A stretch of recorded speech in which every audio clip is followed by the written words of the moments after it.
ఒకప్పుడు టీవీలో చిత్రలహరి వస్తేనే ఎంతో ఆసక్తిగా కళ్ళింతలు చేసుకుని చూసేవారు జనం. ఇక సినిమాలు వస్తే మరింత ఆసక్తిగా చూపించేవారు. ఆపై ఆడవాళ్ళు సీరియల్స్ ఆకట్టుకున్నాయి. అటుపై శాటిలైట్లో సినిమాలు అల్లరించాయి. ఇవన్నీ సాగుతూనే ఉన్నా ఇప్పుడు ఓటీటీ ప్లాట్ఫామ్పై కోరిన సినిమాలు చూసుకుంటూ సాగుతున్నారు జనం. మరి వీరిలో అత్యధికంగా ఓటీటీ వీక్షించేవారు ఎవరు అన్న ఒక సర్వే సాగింది. గత సంవత్సరం అంటే 2023లో 823 మిలియన్ల మంది భారతీయులు ఇంటర్నెట్ వినియోగిస్తున్నారని ఈ సర్వే తేల్చింది. అందులో 53% అంటే 436 మిలియన్ల జనం ఓటీటీ వీక్షకులు ఉన్నారంట. అందులోనూ 46% మహిళలు కాగా 54% పురుషులున్నారంట. వీరిలో 57% మంది స్థానిక భాషల్లో ఓటీటీ కంటెంట్ చూడటానికి ఇష్టపడుతున్నారంట.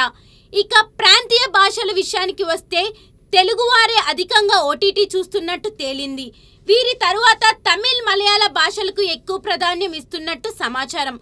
ఓ కొత్త సినిమా ఓటీటీలో వచ్చిందనగానే తెలుగువారు దానిని తమ మాతృభాషలో వీక్షించడానికి ఉత్సాహం ప్రదర్శిస్తున్నారు. అరే, తెలుగువారు తమ అమ్మ భాషకి ఇస్తున్న ప్రాధాన్యం చూస్తుంటే ముచ్చటేస్తుంది కదూ. ఈ ముచ్చట మునుముందు మరింతగా సాగనుందో చూద్దాం.